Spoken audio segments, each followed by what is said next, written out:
Hi guys, it's Amy with Aim to Plan, and today I'm here with another video in my deep dive planner series.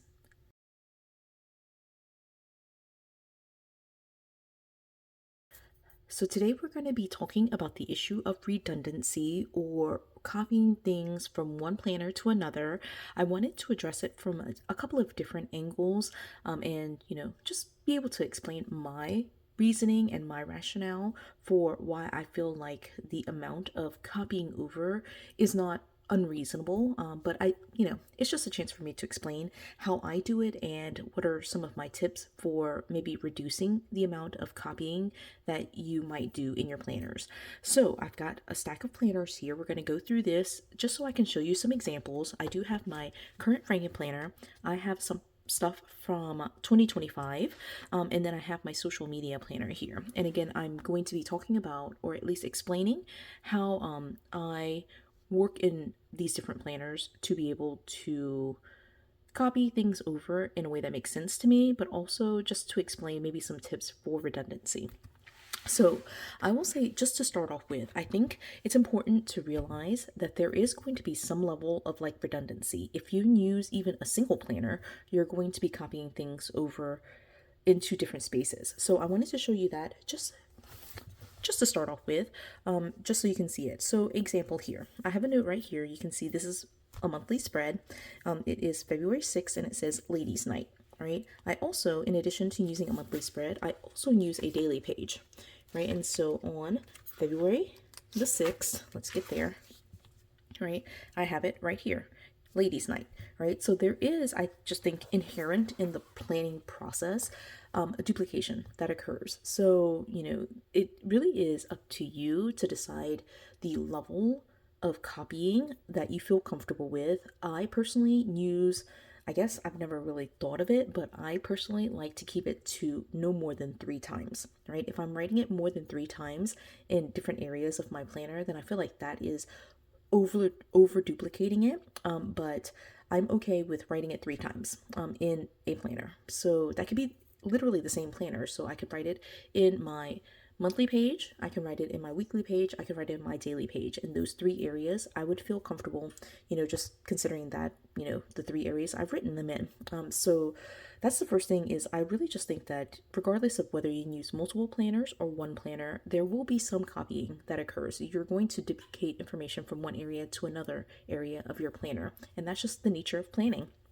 So that is the first thing. The second thing, or at least I wanted to show you some other examples of duplication that occurs. I do switch between planners. And so I talked about this in one of my previous videos in this series, where I have multiple different planners, but I house events in one planner at a time. And so that does still apply. I like to think of it as, my future events only live in one home.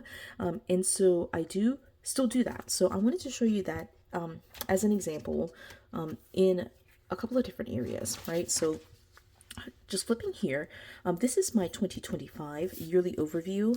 I actually didn't use this. I did, just so you know, I did go in here, full disclosure, to mark these just for this video, but this is how I do use them. I just didn't in 2025 use it this way, but I marked here this 21st through 25th of April. Okay, so this is not actually like lined up in terms of days of the week, things like that. I just marked them. Okay, so these 5 days I know are a no school day for Sophia. Okay, I wanted to show this to you in this 2025 planner. I went ahead and marked it too. Right, so I have the note here, right? And it's of course not April yet, but once I get to April and have my April monthly set up, I would move these into my April monthly calendar, right? So I wanted to show you that, again, there's duplication, but how do I avoid it? The big tip I have here is, like, for me at least, I think one of the best ways of doing, well, there's two ways. The first is to really consider the amount of detail that you want to put into the different areas where you're copying information. For me, you can see here I use literally just a dot. All right, I don't actually even write out spring break for Sophia, so it's just that dot, those 5 dots that reference it. Right, in this planner I put it into the corner. Right, it's not where I've written it 5 times that it's spring break. I just wrote spring break in this little corner.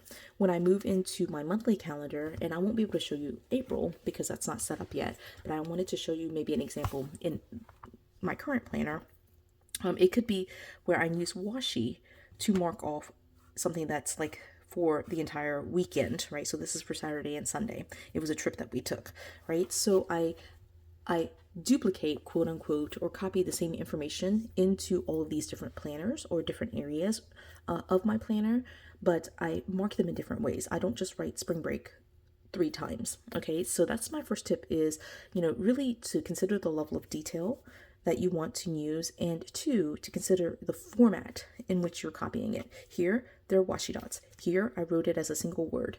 In my monthly, it might just be a piece of washi. And so I feel like it doesn't feel duplicated if I'm doing it in these different formats, right? So that was kind of 2 tips in one, right? Level of detail and the format that you are kind of laying out your events. All right, and then I'm going to go to one last thing, and I get this question a lot, especially with multiple planners, is like, how do I keep from like feeling like I am not copying the same information over and over again? And I again go back to my same points here: the format in which you write it, as well as the level of detail. I think that really matters, in at least to me, in reducing the amount of duplication that I feel like I'm doing. So I am going to go ahead and go in here for February, trying to find where I am. Okay, so this is my social media planner.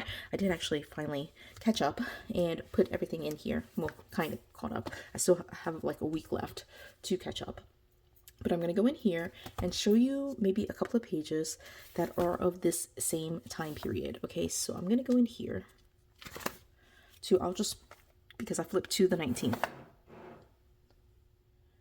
All right, because I flipped to the 19th, that's where we're going to stay. All right, and again, my tip here is, again, different formats, different level of detail, right? I have notes here that say social media, social media, social media.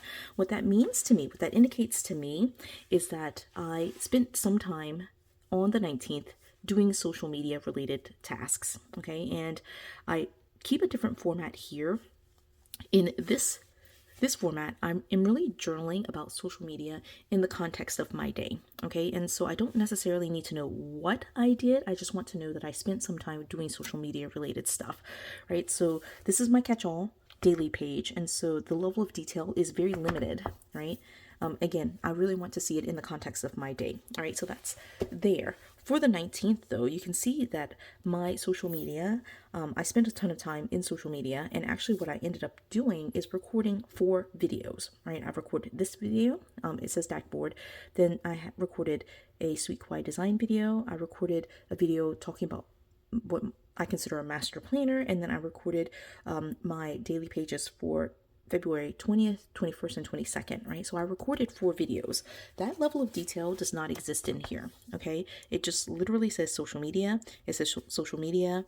I have a note right here that says social media. I edited all afternoon, right? Social media, right? But I don't talk about what I did for social media.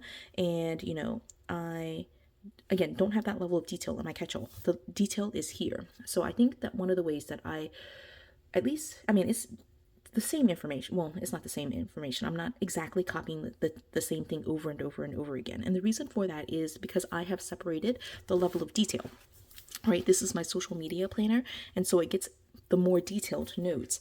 Whereas in my catch-all, I'm keeping like just a more general note that I was doing social media related stuff, right? And the big take-home message I think that is really important to consider here is that the level of detail, of course, I think matters, but regardless of whether you have multiple planners or not, there is going to be some level of duplication. And so one of the ways to maybe avoid copying literally the same phrase over and over again is to consider the format that you are marking off these events in. I showed you washi dots, I showed you stickers and washi tape. Those are great ways of denoting the same information, but just in a different format. That way it doesn't feel like you're copying the same thing over and over and over again into the different planners that you have. So that was this video. I hope it was explanatory.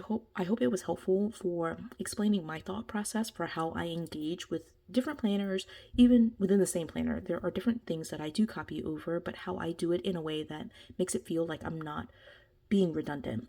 So there is, I think, some level of redundancy that is required for planning. So just, I think that's important for planning, but you don't want it to feel like it's a chore. So hopefully this video was helpful to explain my thought process. I hope you got something from it. If you did, please do give it a thumbs up. If you haven't done so already, subscribe to my channel. And until the next video, bye guys.